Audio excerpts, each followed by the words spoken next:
سلامونه ستړي مشه وخت مو په خیر پام وکړئ د اراون ټي وي یوټیوب چینل څخه د نن ورځې تازه او مهم خبرونو ته د پاکستانی طالبانو تحریک ټي ټي پی لخوا د 2024 کال لپاره د خپل نویو اداري او عملیاتي تشکیلاتو اعلان په پښتونخوا او پاکستان کې اندېښنې او غبرګونونه راپارولي دي. د پاکستانی طالبانو تحریک په عملیاتي او اداري جوړښت کې بدلونونه د دسمبر 24 د دغه تحریک د مشرتابه یا رهبرۍ شورا له کلنۍ غونډې وروسته اعلان شوی.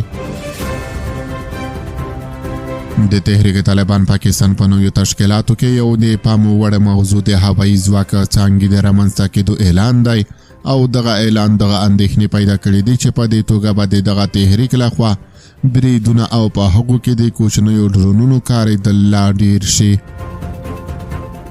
د پاکستانی طالبانو تحریک مولوي سلیم حقانی د دغه څانګې مشر ټاکل شوی دی.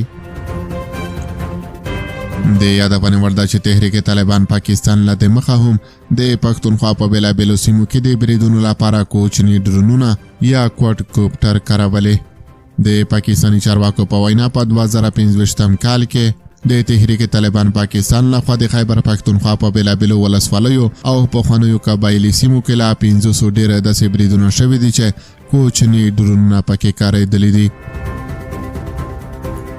د شنونکو په وینا په بریدونو کې د کوډ کاپر کارول ځکه سرخوږی دی چې په اسانۍ او ارزانه ترلاسه کېدی شي خو مخنیوی ګران پرېوځي.